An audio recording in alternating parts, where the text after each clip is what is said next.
स्वामी राजेंद्र देव जी महाराज। आपको बता दें कि स्वामी राजेंद्र देव जी महाराज ने एक इच्छा पूर्ति ग्रंथ लिखा है जो कि 11,000 पन्नों में लिखित है।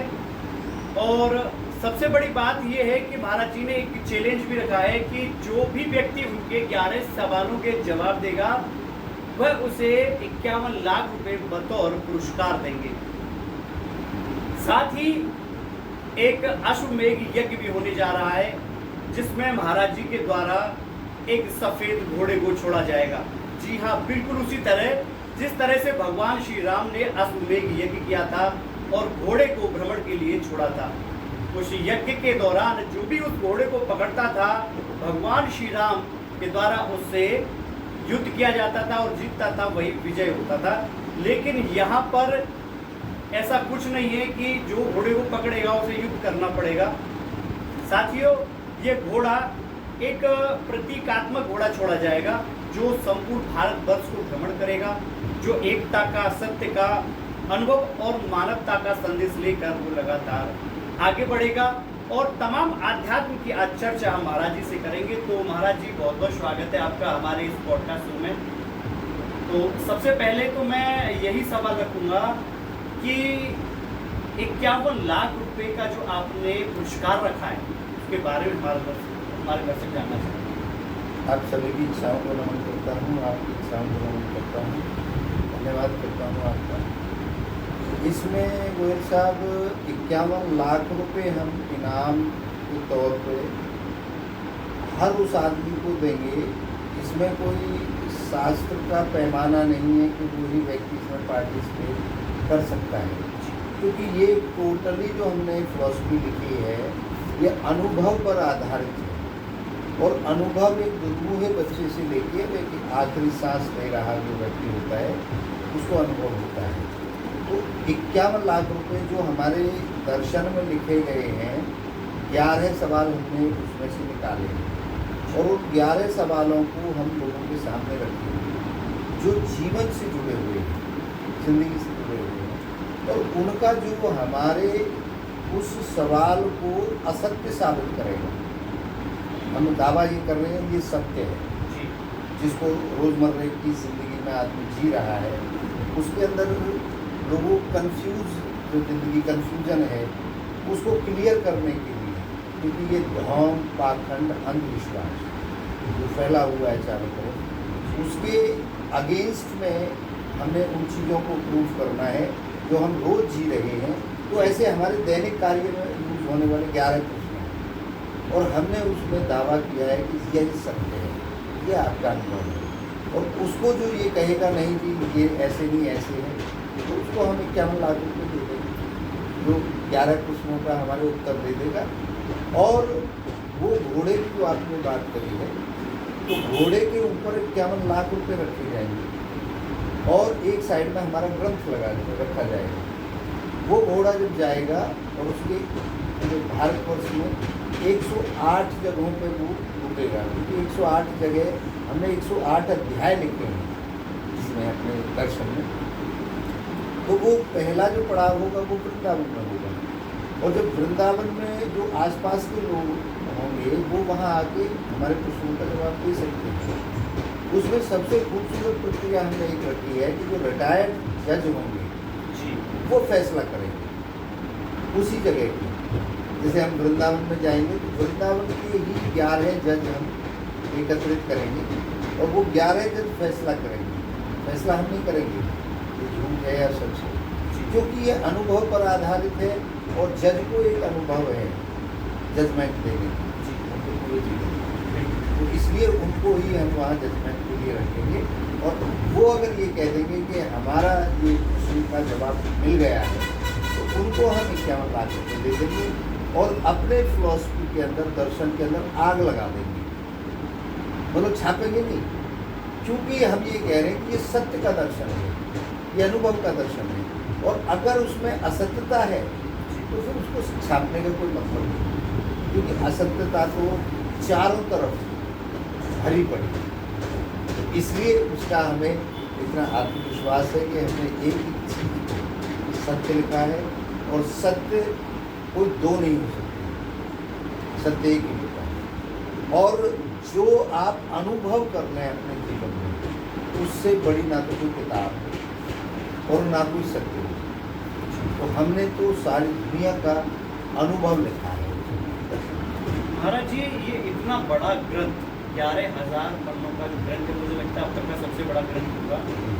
तो कहाँ से विचार आया कि एक ऐसा ग्रंथ लिखा जाए और इससे मानवता को क्या कुछ मिलने वाला है? गोयल साहब, एक प्रश्न सदा से रहा है हमारे अध्यात्म जगत में, और आम आदमी भी उसको विचार करता है, चाहे वो नास्तिक भी हो, वो भी विचार करता है, मैं कौन हूँ, जो मैं बोल रहा हूँ वो कौन है, क्योंकि शरीर तो यही रह जाएगा। तो ये प्रश्न हमारे अंदर भी आया, मैं कौन हूँ। अब हमने जब अपने शास्त्रों को पढ़ा तो उसमें बड़ी भटकाव था। कोई तो कह रहा है कि आई एम ब्रह्मस्मि, मैं ब्रह्म का अंश हूँ, तो कोई कह रहा है मैं आत्मा हूँ, और कोई फिलॉसफी कह रही है कि मैं दास हूँ। प्रभु अलग है, दास अलग है। कहते हैं कि आत्मा ही परमात्मा है, तो दोनों बातों में तो मिलन ही खा रहा है। जी, ये एक ज़्यादा चलन में है ये सब हमारे तो आत्मा होती है, क्योंकि हमें इसके अलावा कुछ बताया ही नहीं गया है। लेकिन और थोड़ा फिल्टर करेंगे, थोड़े अपर लेवल में जाएंगे जहाँ पे चर्चाएं होती है, तो लोगों को कहते सुना होगा आई एम ब्रह्मस्मि। जैसे स्वामी विवेकानंद जी ने कहा था कि आई एम ब्रह्मस्मि, मैं ब्रह्म का अंश हूँ। और एक हमारे यहाँ कई संप्रदाय ऐसे हैं जो कहती हैं कि मैं तो दास हूँ, प्रभु का दास हूँ। तो अब कन्फ्यूजन हमारे धर्म में ही है, हमारी फिलॉसफियों के अंदर ही है कि कौन ठीक कह रहा है और कौन गलत कह रहा है। एक फिलॉसफी कह रही है कि आत्मा है, दूसरी कह रही है नहीं, आत्मा नहीं है, ब्रह्म है। तो यहाँ जब ये हमने कन्फ्यूजन देखा तो हमें बात हजम नहीं हुई, क्योंकि अनुभव में हमें आत्मा नहीं मिली। अब ये मिला कि आत्मा को महसूस करने के लिए आपको बहुत कठिन तपस्या करनी पड़ेगी। अब जो चीज़ है हमारे अंदर, उसके लिए तपस्या की क्या जरूरत, तो हमें ऐसे आसानी से मिलनी चाहिए, या वो है नहीं, जो मिल नहीं रही। तो यहाँ पर जब ये पॉइंट आया हमारे विचार में, तो हम फिर और आगे बढ़े। मैं थोड़ा सा रुकूंगा, एक और सवाल होगा। इसका मतलब आप आत्मा को सीधे सीधे नकार रहे हैं कि आत्मा है ही नहीं? बिल्कुल आत्मा होती ही नहीं है, आत्मा बिल्कुल नहीं होती। ये तो केवल मान्यता है, लोगों ने ठोक ठोक के हमारे बचपन से भर दिया है। तो बड़े बड़े ऋषि मुनिया भी कहते हैं। नहीं, ऋषि मुनि का क्या अनुभव रहा है मैं नहीं उनको टिप्पणी दूंगा कि उन्होंने गलत लिखा है। उन्होंने जो अपनी समझ से लिखा है, लेकिन मैंने जो लिखा है वो अनुभव से लिखा है, अपने अनुभव से नहीं, आप सबके अनुभव से लिखा है। और जो मैंने लिखा है वो मैं आपको बता देता हूँ। मैंने लिखा है मैं इच्छा हूँ, क्योंकि जब से मुझे होश हुआ है और जब तक मेरी आखिरी सांस निकलेगी तब तक मेरे अंदर इच्छा मुझे अनुभव में रहेगी, और जिस दिन इच्छा निकल जाएगी उस दिन शरीर में खो जाएगा। जो मैंने लिखा है मैं इच्छा हूँ, शरीर मेरा साधन है, शरीर के अंदर इच्छा है, शरीर को जो चलाती है वो इच्छा चलाती है, और नाम मेरी पहचान है। अब आप गोयल साहब हैं, आपको बंसल साहब भी नाम रख दें तो आप तो वही रहोगे, लेकिन ये शरीर है, ये माध्यम है इच्छाओं को पूर्ण करने का। अभी आपकी इच्छा हो रही मेरे से बात करने की, तो ये माध्यम से आप बात कर रहे हैं, तो शरीर हमारा साधन है। ये मैंने उसमें लिखा है अनुभव के आधार पर, तो मैं इच्छा हूँ, आत्मा हुई। तो जिस तरह से हमारे वेदों में, पुराणों में भगवान की प्राप्ति के लिए तपस्या लिखी है, यज्ञ लिखी है, नाम जप आजकल बड़े ट्रेंड में चल रहा है कि नाम जप की महिमा भी हमारे संत बताते हैं, इस बारे में क्या कहते हैं? देखिए, संतों की अगर मैं बात करूं तो मुझे तो इसमें बहुत ज़्यादा काफ़ी चीज़ों में पाखंडवाद नज़र आता है। हमें जहाँ से भी भेजा गया है, जो भी हमारे ग्रंथों में लिखा है, तो सबका सम्मान करते हैं। सबने बड़ी मेहनत की, सबने अपने अपने दृष्टिकोण दिया, मैं उनको गलत नहीं कहता, वो सब अपनी जगह ठीक है। लेकिन मैं ये कहता हूँ कि ये जो अनुभव हो रहा है आपको, मुझे, छोटे बच्चे को, इससे बड़ी कोई भी ग्रंथ, कोई भी किताब, मेरे 11,000 पन्ने भी ज़ीरो हो जाते हैं उस समय जब आपका अनुभव बोलता है। महाराज जी, ईश्वर को मानते कि नहीं मानते? ईश्वर है कि नहीं? देखिए, ईश्वर नाम की सत्ता कोई नहीं। आप जिस मंदिर का आपने निर्माण कराया, जिस मंदिर का पीठक ईश्वर है, उसमें तमाम मूर्तियां लगी हुई हैं। वो मान्यता है, वो हम जिस धर्म में पैदा हुए हैं उसमें मान्यता है कि हनुमान जी हमारे इष्ट हैं। अब हम घर के अंदर बहुत सी ऐसी चीज़ें रखते हैं, मानते हैं, जिसको जैसे हमने अपने परदादा को नहीं देखा जी। तो हम उनकी तस्वीर रहती है और हमें बताया जाता है कि ये हमारे परदादा थे, क्योंकि हमने देखा नहीं। आप ईश्वर को मानते कि नहीं मानते? नहीं, मैं ईश्वर को मानता हूँ क्योंकि धर्म के अनुसार, मैं एक धर्म में पैदा हुआ हूँ, ठीक है, धर्म अनुसार मैं मानता हूँ, लेकिन अनुभव में मैं जो दर्शन कह रहा है मेरा, उसमें ईश्वर है ही, मैं धर्म अनुसार। महाराज जी, यहाँ तो फंस रहे हैं, क्योंकि या तो आप एक ये कि ईश्वर है, जी, या आप एक ईश्वर नहीं है, क्योंकि आपका ग्रंथ तो कह रहा है कि ईश्वर नहीं है और आप कह रहे हैं कि हाँ मैं मानता हूँ। देखिए देखिए, फिर तो असमंजस की कहानी हमारे दर्शक भी समझेंगे। देखिए, मैं बताता हूँ आपको, मैं किसी घर में पैदा हुआ, जी। मैं एक जाति में पैदा हुआ, मैं एक धर्म में पैदा हुआ, मेरे धर्म में ईश्वर को माना जाता है, मेरे घर में माना जाता है, मैं जिस घर में मैं पैदा हुआ, मैं उस माहौल से निकल करके आया हूँ। उस माहौल के हिसाब से मैंने बचपन से आरती भी करी है, जी। माना भी है भगवान को, आत्मा को भी माना है, जैसा मुझे बताया गया। जी। लेकिन जब से मैंने दर्शन को लिखा है और जब से मैंने ये खोज करी है, तब से मैं ये कहता हूँ कि ईश्वर नाम की कोई सत्ता नहीं है इस दुनिया के अंदर। ईश्वर कुछ है ही नहीं, ना अल्लाह है, ना कोई भी ऐसी चीज़ नहीं है इस दुनिया को अंदर जो चला रही है। वो अगर कोई है, एक एनर्जी है, क्योंकि हमारा सबका पैदा होने का तरीका एक है, एक ही। जब हमारा पैदा होने का तरीका एक है, तो वो एक सत्ता कौन है? क्योंकि हमारे विवाद धर्म के अनुसार है। अल्लाह है कि हमारा यीशु है, तो वही ईश्वर है? नहीं, मैं तो एक शब्द मांग रहा हूँ। क्योंकि सभी कहते हैं कि अल्लाह, ईश्वर, अल्लाह तेरो ही नाम। तो यानी कि ईश्वर को, अल्लाह को, जीसस को सबने एक ही उपाधि दी है। तो एक नाम दे दो ना भाई, ऐसा एक नाम दे दो जो आपको अनुभव में होता हो, जो आपको अनुभव हो रहा हो। आप तरह तरह की चीज़ों को जोड़ करके समझाने का प्रयास कर रहे हैं कि ईश्वर, अल्लाह तेरो नाम, जी। लेकिन इनको, इनकी एक ऐसी चीज़ दे दो जो हर व्यक्ति के अंदर अनुभव करती हो, वो मैंने दी है। महाराज जी, एक छोटा सा तर्क मैं भी पेश करूंगा कि जिस तरह से हम एक कमीज पहनते हैं, उसको हम कमीज भी कहते हैं, उसको शर्ट भी कहते हैं।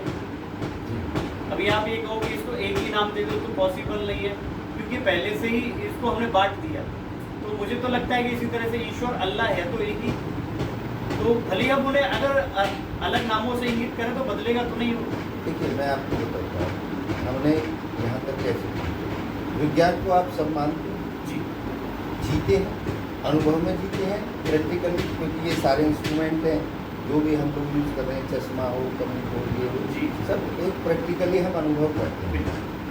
हमने जब ये प्रश्न हमारे अंदर आए तो हम सभी धर्मों के पास गए, अलग अलग धर्मों के पास, बड़े बड़े धर्म गुरुओं के पास, तो हमने उनसे कहा कि इस दुनिया को चला कौन रहा है? तो सबने अलग अलग नाम दे दिए। हमने उनसे कहा कि वो तो मना कर रहे हैं कि हमारा अल्लाह चला रहा है, और आप कह रहे हो हमारा ईश्वर चला रहा है। वो तीसरा कुछ और कह रहा है, चौथा कुछ और कह रहा है, कि हजारों मान्यताएं मिली हैं। तो हमने उन सबसे पूछा कि भैया ये चला कौन रहा है? आखिर हम कंफ्यूज हैं कि हमारा भगवान चला रहा है, इनका अल्लाह चला रहा है, इनका वो चला रहा है, इनका वो चला रहा है, कौन चला रहा है? जब हम कंफ्यूज हो गए पूरी तरह, तो हम विज्ञान के पास गए। तो विज्ञान के पास जब आप गए तो हमने उनसे प्रश्न किया कि जी इस सिस्टम को चला कौन रहा है? हमारा भगवान चला रहा है या अल्लाह चला रहा है, कौन चला रहा है? उन्होंने उसको नकार दिया। उन्होंने कहा कि ऐसा कोई है ही नहीं, चला कौन रहा है? उन्होंने कहा एक एनर्जी, एक ही होगी, क्योंकि प्रोसेस एक है हमारा सबका पैदा जी, होना। जी, जी, तो उन्होंने प्रैक्टिकली हमें दिखाया कि एक ये एनर्जी है, और हमने इसको जो नाम दिया है वो ब्रह्मांड दिया है। हमने कहा कि एक एनर्जी है और ब्रह्मांड आपने नाम दिया है। हमने उनसे एक प्रश्न कर दिया वो कि साहब ये ब्रह्मांड कहाँ से आया? कोई चीज़ एग्जिस्ट करती है तो वो आएगी कहीं ना कहीं से, ये ब्रह्मांड कहाँ से आया? उन्होंने कहा कि ब्रह्मांड से पहले जीरो था, डार्क था, कुछ नहीं था, वहाँ से ब्रह्मांड का जन्म हुआ। तो हमने फिर उनसे एक और प्रश्न कर दिया, जीरो वो डार्क वो कहाँ से आया? तो उन्होंने कहा कि इसमें हमारी खोज जारी है, जब हमें पता लग जाएगा हम आपको बता देंगे, अभी हमें नहीं पता कि जीरो कहाँ से आया। तो सबसे पहले हमें विज्ञान को समझने की जरूरत है। विज्ञान करता क्या है? विज्ञान करता है हमारे विवाद को सुलझाता है। जैसे हमारे ग्रंथों में लिखा था पृथ्वी गोल है, दूसरे धर्म में लिखा था नहीं चपटी है, तीसरे में लिखा था कि चटाई की तरह लेटी हुई है। अब विज्ञान ने तीनों को, चारों को, दसियों को, जितनी भी चीज थी सबको पकड़ा, उस पर रिसर्च किया, और रिसर्च में उन्हें पाया कि पृथ्वी गोल है। उन्होंने कह दिया कि देखो हमारे हिसाब से तो पृथ्वी जो हमारा प्रैक्टिकली प्रूफ है वो पृथ्वी गोल है। अब मानो आप बेशक लेटी हुई, खड़ी हुई, ये आपकी मान्यता है, लेकिन उसको आज प्रूफ कर रहे हैं। सभी धर्मों ने अपनी किताबों में चेंज कर दिया है, दुनिया ने माना है कि हाँ पृथ्वी तो गोली है। पृथ्वी गोल है, क्योंकि विज्ञान ने प्रूफ दे दिया।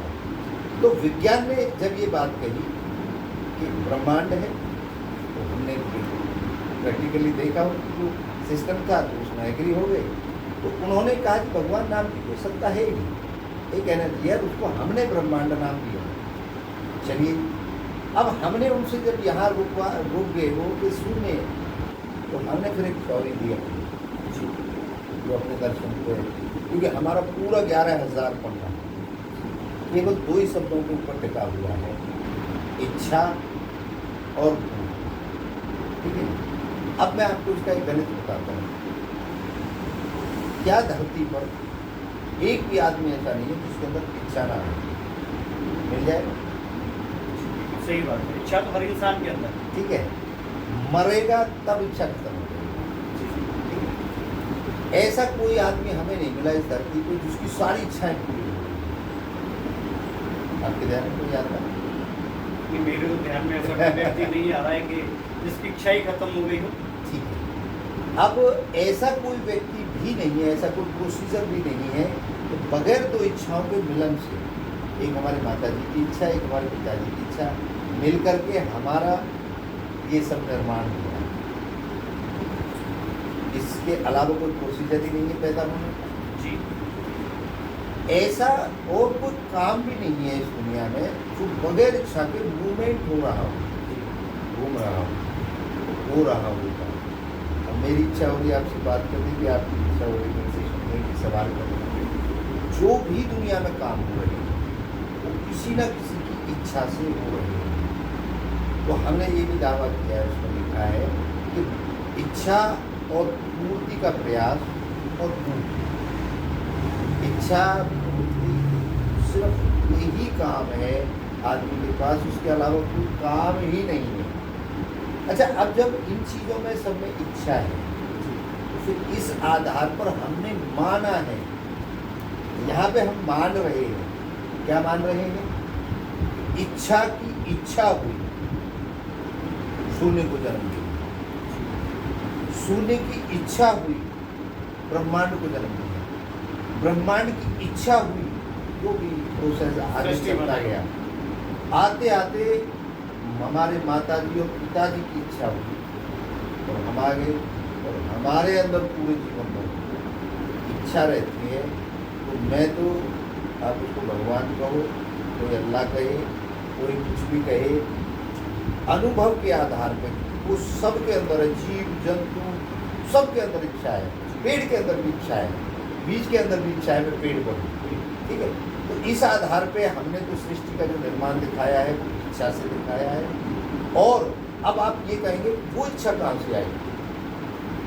पहली बार तो तो हमारा एक ही सवाल जवाब है इच्छा से।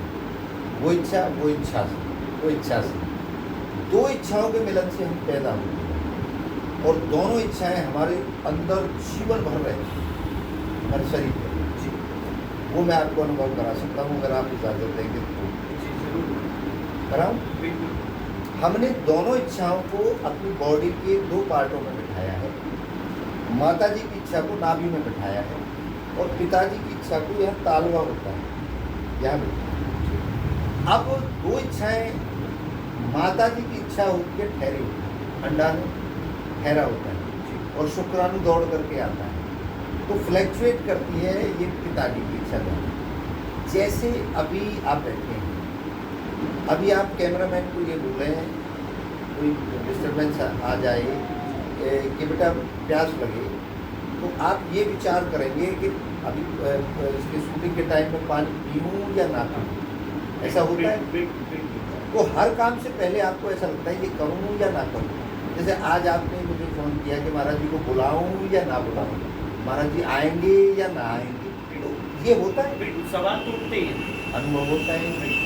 अब जब ये फाइनल हो जाता है, उसको हमने नाम दिया बीजारोपण। जिस प्रकार से हमें खेत तैयार होता है और एक किसान ये सोचता है मैं इसमें क्या लगाऊँ, धान लगाऊँ, वो लगाऊँ, वो लगाऊँ, सरसों लगाऊँ, गेहूँ लगाऊँ। तो एक फाइनल हो गया कि मैंने इसमें सरसों बोली, तो एक फाइनल हो गया कि आज महाराज जी का इंटरव्यू लेना है। तो यहाँ से ये इच्छा चली और इसको टच कर दिया माता जी को और एक बीजारोपण कर दिया कि महाराज जी का इंटरव्यू लेना है। ये अब पूर्ति कब होगी? जब महाराज जी का इंटरव्यू ले लेंगे, तो ये यहाँ से निकल करके यहाँ आ जाएगी और ये सुकून महसूस हो जाएगा कि महाराज जी का इंटरव्यू ले लिया है। मतलब पूर्ति के बाद जो रिलैक्स होता है वो आपको महसूस होगा, फिर नई इच्छा जग जाएगी तुरंत। एक इच्छा पूर्ति होने के बाद दूसरी इच्छा, स्वाभाविक सी बात। ठीक है, वो इच्छा जगेगी फिर उसकी पूर्ति करोगे। तो ये ही प्रोसेस पूरी जिंदगी भर आपका चलता रहेगा। ये आपको अनुभव हो रहा है जी या मैं नहीं? बिल्कुल सही बोल रहे हैं वो, क्योंकि बिना इच्छा के तो इंसान चल ही नहीं सकता है और जब तक इच्छा नहीं होगी तब तक वो कुछ कर भी नहीं सकता है। इच्छा ही उसे आगे बढ़ने का एक माध्यम बनाती है, जरिया बनाती है। अब इन इच्छाओं को भी हमने 3 कैटेगरी में डिवाइड किया है। एक इच्छाओं को रखा है हमने प्राकृतिक इच्छाओं। प्राकृतिक इच्छाएं कौन सी हैं? जैसे हमारी बॉडी फंक्शन कर रही है, सांस ले रही है, आंखें चल रही हैं, भूख लग रही है, नौजवान हो गया तो फिर एक शादी की इच्छा, आपके संभोग की इच्छा हो रही है, मतलब शरीर से संबंधित नहाने के, मतलब जो बॉडी का फंक्शन चल रहा है, ये पता कैसे चलेगा? सांस चल रही है, आँखें ये हो रही है। जब मैं भी आपकी नाक और मुंह बंद कर दूँ तो आपको काय की इच्छा होगी? इस चीज़ की होगी छुड़ाने की, सांस ले, ठीक है ना? कैसे भी हाथ छोड़े और बस सांस आए, वो तो एक क्रिया हो गई, लेकिन मेन इच्छा है सांस लेने की। तो ये बॉडी की जो इच्छाएं हैं इनका तब पता चलता है हमें जब इनका डिफेक्ट आता है, अवरुद्ध हो जाता है। एक तो ये इच्छा है।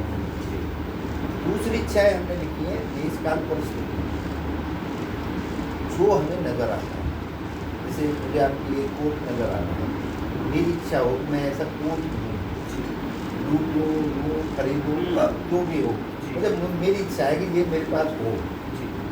तो जो चीज़ें हमें नज़र आ रही हैं, जिन्हें हमेरी आँख देख रही है, कान सुन रहे हैं, महसूस स्मेल आ रही हो, उनको प्राप्त करने की हमारी इच्छा होती है। दूसरी हमें ये इच्छाएँ हैं। और तीसरी जो वो इच्छा हमने इच्छाएँ लिखी हैं, वो लिखी हैं वो माँ की इच्छा से आती है अंदर से। जैसे जब तक ये फ़ोन नहीं था, किसी की इच्छा अंदर से आई हुई, मैं ऐसी चीज़ बनाऊँ जो यहाँ बैठ के अपनी दुकान पे बात करूँ। अब जब ये इच्छा इसको इंडिकेशन देती है, सबसे पहले ये यहाँ से निकलती है, ये कहती है कि मैं ऐसी चीज़ बनाऊँगा जो यहाँ बैठे बैठे वहाँ बात हो जाएगी। जब ये कहेगी कि ये ऐसा तो कहीं है ही नहीं दुनिया में, एग्जिस्ट ही नहीं करता, दिख ही नहीं रहा, तो फिर वो कहेगी नहीं नहीं मुझे तो ये करना है। अब ये और इसकी फाइट होगी, ये कहेगी नहीं वो कहीं भी नहीं है, मैंने देखा है चारों तरफ, लेकिन ये कह देगी जब प्रबल हो जाएगी कि नहीं मैं तो करूँ, इसमें ताकत ज़्यादा है, ये मूल में है, तो फिर ये सरेंडर कर देगी और फिर ये कहेगी गोयल साहब के पास, मैं मुंह से कहूँ कि गोयल साहब मैं ऐसी चीज़ बनाऊँगा कि जो यहाँ बैठे बैठे आप जल्दी बात करो। गोयल साहब कहेंगे अरे महाराज जी पागल हो गए, जी हमने तो दुनिया में कोई देखा नहीं है, आप कैसी बात कर रहे हो बावड़े जैसे। लेकिन गोयल साहब भी मना कर रहे हैं, जितने लोगों से मैं बात करूँगा सब मना करेंगे, लेकिन वो अंदर से कहेगी ना मैं करूँगी। और आज आपके और हमारे पास मोबाइल है, जहाज है, कोटी है, वो आविष्कार कर तीसरी इच्छा है तो वो जो हमने लिखी है वो आविष्कार की है। जितने भी बदलाव हो रहे हैं, जैसे आज फोन है, नई नई चीज़ें पैदा हुई हैं, तो माँ की इच्छा करती है, वो किसी की नहीं सुनती। और लोग क्या कहते हैं, अरे ये तो किसी की मानता ही नहीं है, अरे ऐसा हो ही नहीं सकता। आपके जीवन में भी आया होगा, ऐसा ही होता है। तो तीन इच्छाएं हमने इसमें लिखी, तीन इच्छाओं में सारी जिंदगी, सारा सिस्टम समाया हुआ है। बहुत ही इंटरेस्टिंग होने वाला है और मुझे तो बहुत इंतज़ार है कि ये ग्रंथ कब आए और कब इस ग्रंथ को हम पढ़ें। और मुझे लगता है कि आप में भी कहीं न कहीं एक इंटरेस्ट बना होगा इस इच्छा पूर्ति ग्रंथ को पढ़ने के लिए। तो हम भी ये बस इस इंतज़ार में हैं कि जल्दी से ग्रंथ आए और महाराज जी हम भी उसे पढ़ें और समझें इच्छा पूर्ति है क्या। तो जुड़े रहिए, फिर जल्द मिलते हैं एक नई शख्सियत के साथ।